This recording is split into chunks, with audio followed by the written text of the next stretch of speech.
Thought it'd be nice to just do 10 all at once, just chip away at them until they're all complete. So I've got 10, well, I would say they were carefully chosen. There wasn't anything particularly careful about how I chose them, really. They're all quite quickly chosen. But they're all castings that I like, and they're all real cars that I like as well. It's fairly varied selection. I mean, when it comes to real cars, there's not a lot that I don't like. And when it comes to the toy versions, there's even less that I don't like. So I've got plans for some of these. Some of these I'll be making up as we go along. I mean, the London Taxi, that's definitely getting done red. There's something about a London Taxi being red. Every now and then you'd see one, and there was always just something a bit special and unusual about it, just because it was red and not black like all the others. A little bit squeamish about this RS200. I think that kind of red stripy livery is a little bit of a rare one. So it's a shame really to strip it, but on the other hand, it's pretty rough.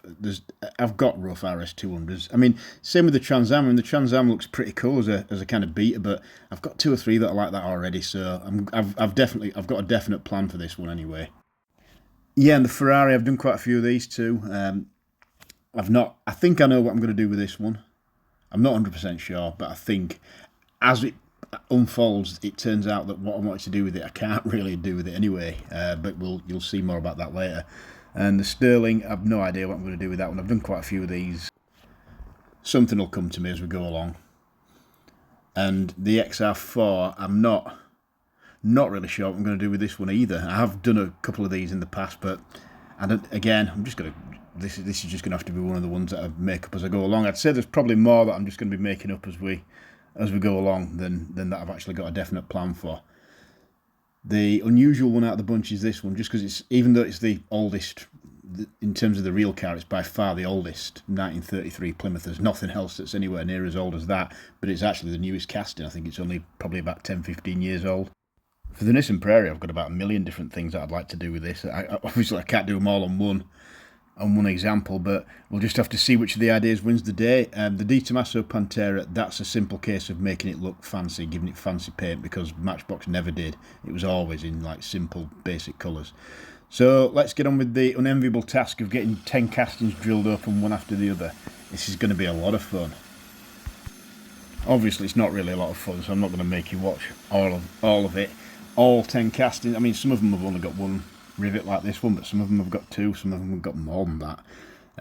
It's just something you've got to get done, and that's one of the advantages of doing 10 all at once. You're just getting this sort of annoying, quite boring, because it is quite an annoying, boring bit. There's no real satisfaction from just drilling rivets until they're gone enough to be able to ply the casting open, but it's not. I mean, I've put enough of it in just so you get an idea that there's quite a lot of drilling going on here and quite a lot of castings going up. And it took about an hour to get them all done, to get all the rivets done on all 10 of them, including this sort of the lovely surprise rivets that you get on the inside of the roof holding the glass in. It took about an hour all in to get all those done, but that's doing it nice and slowly and safely. I mean, keep your fingers out your way like I'm doing here, and just give it quick bursts on the drill itself, because they've all got a dead man switch, so you can just kind of put the power on and then let it fall off again. You don't need to be intensely. I mean, I suppose if you did, you'd get it done faster, but you've got much more chance of there being some kind of accident or something suddenly coming flying up at you. I prefer to just do it nice and steady. So like I say, an hour to get 10 castings open. It's not the end of the world really. So now we're on to the metal toothbrush bit. They've all come back out of the stripping jar. So it's a case of going through all of the castings with the metal toothbrush and then the sanding and whatever. Now we're not mirror polishing the majority of these. You'll notice the Sterling there is mirror polished. I'm mirror polishing the top half of that. I'm not saying none of the others will be mirror polished, but the rest of them are just being got ready just to have the chrome undercoat put on, so that they can have candy paint still. They can have like the transparent. Like you can see there, the Trans Am's been done in gold, just because it just changes the colour slightly that goes on top. The Taxi's been done in silver. The Sterling's actually already had its first coat of transparent paint onto it. But you can see the base is all kind of primed, in inverted commas, in gold. The Pantera's been primed in gold. The Prairie has been primed in silver. So it does make a slight difference as to what colour goes over the top. I mean, the silver Taxi, it already looks quite mad at the moment, because when do you ever see a silver? When did you ever see a silver London Taxi like this? There will have been some, but they will have stood out for being unusual and rare compared to the thousands and thousands of black ones. So now we're getting an idea of one or two of the problems that have come up, and this is why the Ferrari can't really have done what I was originally intending, because that was going to be mirror polished, but the casting's just too rough. There's not that, what you could see there was just rough bits of where there wasn't really any metal there in the casting itself, so it's not really taken all that well to the chrome undercoat. It's probably going to have to be done with normal paint. It still doesn't mean I can't candy paint it, it just means it'll be just normal metallic paint that goes underneath rather than the sort of chromy silver. When you're doing a load at once like this, it's always, well for me anyway, it's always good to have a stopping point every now and then and put everything back together so you make sure you've actually still got everything, you haven't lost anything. You'll notice there were one or two there where the body shells weren't there. That's because they're still in the strippers. Some just take a little bit longer to strip than others. So we'll airbrush a few of these bodies now. Like I say, I've already done the sterling, so you didn't see that, but I mean, I've made plenty of videos where I'm sure mirror polished bodies being airbrushed. This red that I'm using on this, it is more or less the standard shade of Tamiya Red Clear. This is like 12,000 grit sanding pad. It's not, because you might think, why are you sanding something that's supposed to have a chrome finish? I'm not really sanding it. I'm just going over it with that just to get the odd little nib off here and there. It's not really doing anything to the surface. Same with this one. It's not really doing anything to actually sand the surface. Obviously, if I was using a high, like a rougher grade pad, it would probably damage the chrome look and therefore affect the paint finish that we got afterwards as well.